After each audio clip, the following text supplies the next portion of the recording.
नमस्कार। Kanpur progressive report channel पर आप सभी का स्वागत है। जैसा कि आप सभी को पता है कि कानपुर के विकास के क्रम में हम हर वार्ड के जनप्रतिनिधि जिन्हें आप अपने वार्ड के विकास के लिए चुनते हैं, उन पर हर हफ्ते हर एवरी वीक हम एक खास बातचीत का सिलसिला, खास बातचीत को आपके समक्ष रखते हैं, ताकि आप जान सके कि जिन्हें आपने चुना है अपने विकास के कार्यों के लिए, उन्होंने अब तक आपके लिए क्या कार्य किए हैं और उनकी क्या क्या योजनाएं हैं। आप अपने जनप्रतिनिधि से और क्या उम्मीद रखते हैं और आपसे जनप्रतिनिधि क्या सहयोग चाहते हैं।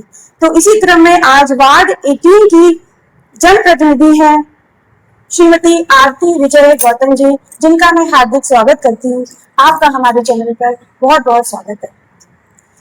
आरती जी, हम लोग ये वार्ड में जो बैठक चैनल बनाया है, जो चूंकि स्थानीय स्वशासन बहुत समय से, जब महात्मा गांधी ने इसको शुरू किया था, इसका कॉन्सेप्ट दिया था, पहले तो गांव ज्यादा होते थे, शहर में नगर पंचायत होती है, नगर विकास होता है, नगर निगम होती है, जिसमें वार्ड के हर नगर निगम को वार्ड में बांटा जाता है, जिसके माध्यम से हर एक जनप्रतिनिधि अपने अपने वार्ड को आगे ले जाता है, उसके विकास के कार्यों को चुनता है और जनता सीधे प्रत्यक्ष रूप से आपको चुनती है, ताकि आप उनको एक अच्छा वार्ड को बेहतर बनाकर उनको दें। इसी क्रम में हम आपसे कुछ प्रश्नों को जनता के तरफ से आपके लिए रखेंगे और आप उन्हें, जनता को आप उसका उत्तर दें। आरती जी, इस चैनल की जब भी मैं शुरुआत करती हूँ, तो मैं इस चैनल की शुरुआत एक मोटिवेशनल लाइन से करती हूँ। तो आज की जो मोटिवेशनल लाइन है वो ये है: समस्याएं हमारे जीवन में किसी बिना वजह के नहीं आती। समस्याएं हमारे जीवन में बिना किसी वजह के नहीं आती।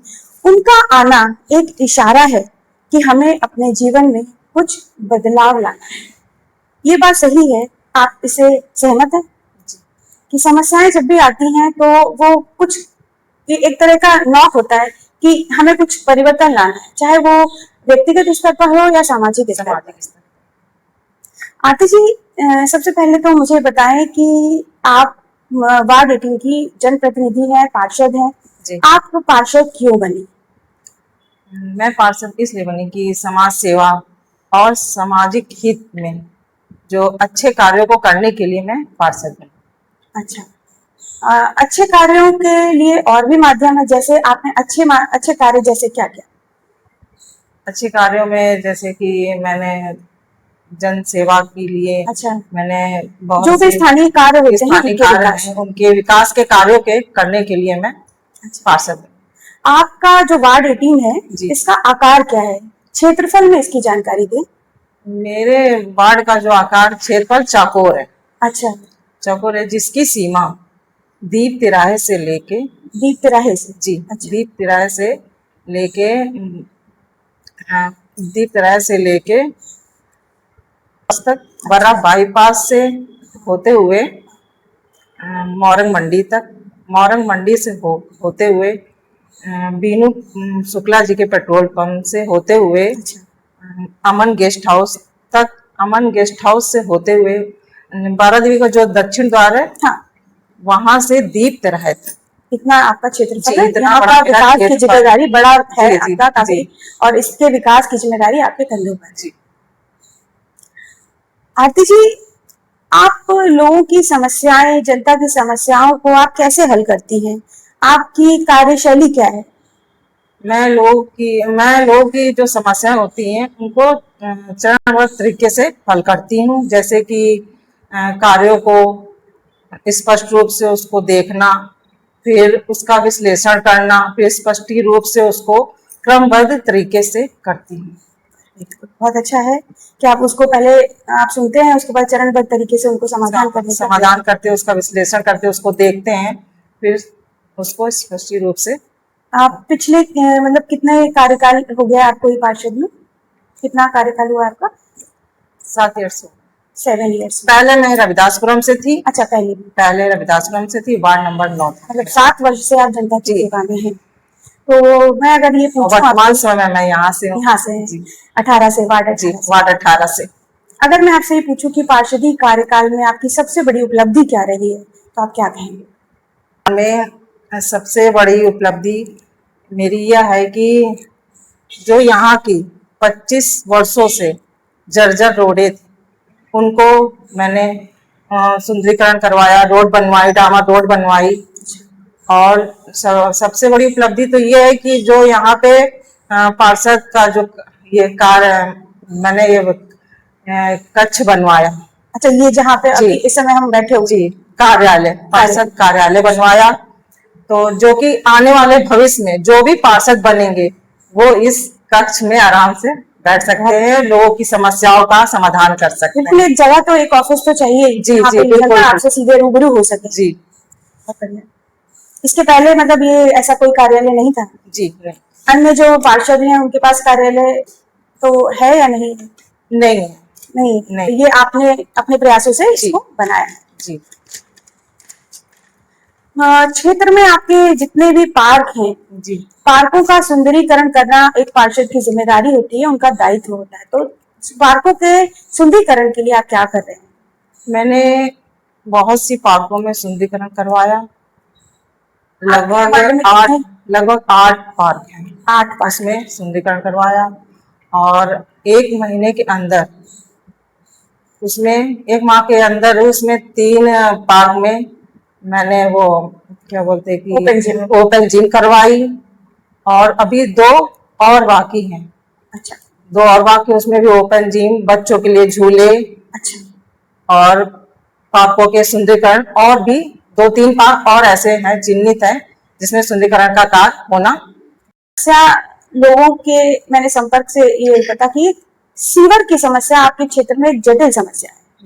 मुझे लगभग हर दूसरा व्यक्ति आपके क्षेत्र में जो है सीवर की समस्या से परेशान है।